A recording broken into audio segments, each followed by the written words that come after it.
Welcome to this BTV Right Now update. I'm John Luck. Last week marked the 1-month anniversary of the school shooting in Parkland, Florida at the Marjory Stoneman Douglas High School, where 17 people were killed. Schools across the country had walkouts, while at Bridgewater High School last Thursday there was a ceremony attended by over 1,300 students who stood together, silent, for 17 minutes. 1 minute for each life lost. Students also read a brief biography about each of the 17 victims. The high school sold ribbons that will represent a chain of unity. Some of the money collected from this fundraiser will be used to buy flowers or plants that will be planted in the Peace Garden at the high school as a remembrance of school tragedies. The rest of the funds will be donated to a scholarship for Marjory Stoneman Douglas High School. If you lived here in town over the past few years, then you know the role the Community Emergency Response Team has played in storms or special events like the 4th of July.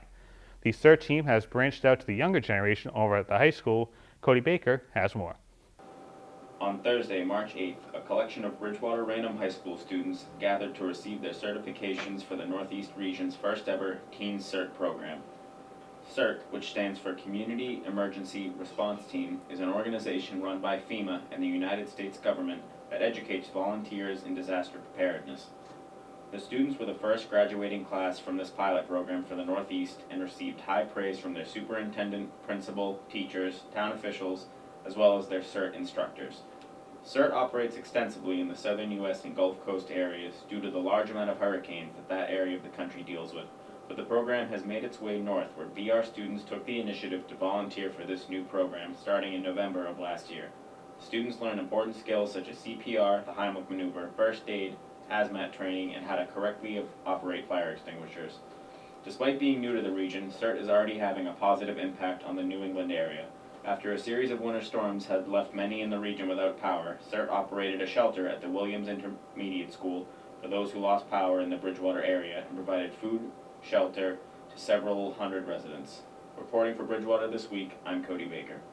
Thanks, Cody. Turning to your health today, and let's be honest, everywhere we look, there's some type of political view, joke, or stance. While it may be second nature for political pundits and analysts to talk about the White House, State House, or anything government altogether, it may be stressful for people to talk about government topics 24/7. So whether it's on Facebook, Twitter, Snapchat, or some type of social media, or around the office, or maybe at the dinner table with your friends or family, research has shown that both adults and younger people are getting burned out from all the political news. Joseph Rock is a psychologist over at the Cleveland Clinic, and he says the first step to avoiding the stress is to keep yourself from getting roped into politically charged conversations. Maybe you need to not be around people who do that all the time quite so much, or you need to sort of like say what you have to say and then move on to another group or do something else or get yourself out of the situation, because it is very tempting. Now, he says no matter what your political persuasion is, there is bound to be something that can irritate you when you watch the news every day. The Cleveland Clinic psychologist says it's helpful instead to divert yourself away from these topics instead of trying to persuade everyone on your side. People can become addicted to political news, often when they can't pull themselves away for fear that they might miss something in the political cycle. Now, while many folks will justify their news obsession by saying they need to know what's going on, Dr. Rock says it's helpful to admit to ourselves that most times we don't need to know every single thing that's happening.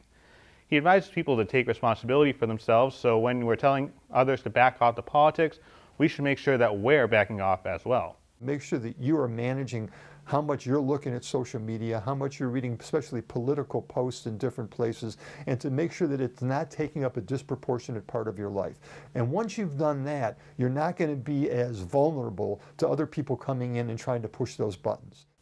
And Dr. Rock says that one helpful strategy to calm the atmosphere and your brain is to designate places like the dinner table as a politics-free zone. And we have an announcement from the Registry of Motor Vehicles that may have people rushing to get inspections done and licenses renewed. This week from 7 p.m. on Thursday to next week, 8 a.m. on Monday, RMV locations and online services will be unavailable along with vehicle inspection stations across the Bay State. AAA will be unable to offer any services as well involving the RMV. This is being done to switch the department over to a new computer system and update driver's licenses and ID cards. The RMV says that even though licenses and IDs will be updated, there is no need to renew them ahead of the scheduled date. And taking a check of weather today, it's been a few days since we've had a storm, a nor'easter, a blizzard, so we're overdue, right? Jeff Fowler has more. Well, John, you're right, and it looked like for a while we may actually escape this system, but there's actually the tale of two storms, which we're going to talk about in just a moment. First, let's talk about the watches out, winter storm watches for most of the area. We have coastal flood advisories for the Cape and the Islands. You know the drill. It is nor'easter number 4. So let's get right to it here. Check out the satellite picture. You can see, where is this storm? Well, it's actually a tale of 2 storms right now. You can see some moisture gathering just off the Florida coastline.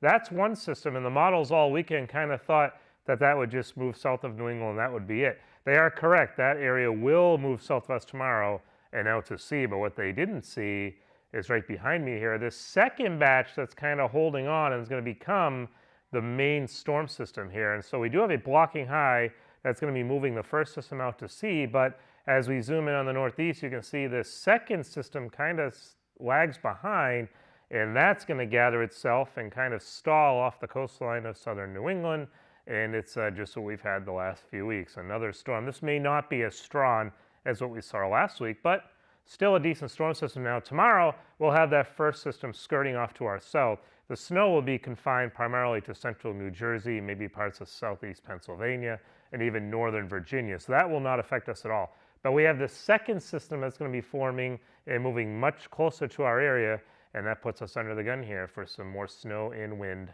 on really the second half of Wednesday into perhaps Thursday morning. So when we get done with that system, we'll be looking at the potential for some snow. How much? Well, this is the European model. If that model is correct, we'll have well over a foot of snow. It dumps 1.5 feet in parts of the hills of northern New Jersey and back into Pennsylvania, and still close to a foot for Bridgewater. Will that be reality or fantasy? Well, we'll keep an eye on that. Here's what we're thinking right now. Generally 4 to 8 for most of us, but as you can see, that sweet spot very close to the Bridgewater area where we could see potentially as high as 10 inches of snow. A couple of things to think about though. One, this is based on the European model, which is expecting the snow to linger through the overnight Wednesday night. That's where we would have most of our accumulation. So if the snow wraps up earlier on Wednesday, then we'll probably have to cut these amounts down a bit, because you have to remember we have a stronger sun angle this time of year, and also we have the pavement, which is still relatively mild, so there will be a lot of melting going on during the day. It's how much snow do we get overnight? That's the million-dollar question, and we'll keep an eye on that as we go through the day tomorrow. Once the storm system moves off, we'll dry out here for the second half of Thursday. Friday and Saturday should feature sunshine, but it will still be chilly for this time of year, staying in the 40s. And yes, by the second half of next weekend, there could be some more weather to talk about. We'll monitor that as we go through the week. All right, thanks, Jeff. We go from the snow to the ice, and this past weekend over at the TD Garden, the MIAA Hockey Championships were played as the second-seeded BC High Eagles won the Division 1A final over Pope Francis, and a trio of players, brothers to be exact, can be included as champs. The Kramers, who are from right here in Bridgewater, are well represented with junior Thomas and twin brothers Joseph and Peter. Thomas leads the trio with 12 goals this season to go along with 25 assists, while Joseph has 6 goals and 13 assists, and Peter also has 6 goals and 14 assists. The family does have roots at BC High after Patrick, their older brother, played from 2012 to 2015 and currently plays at Merrimack College. Congrats to the Kramer family on the victory, and thank you for watching this BTV Right Now update. I'm John Luck.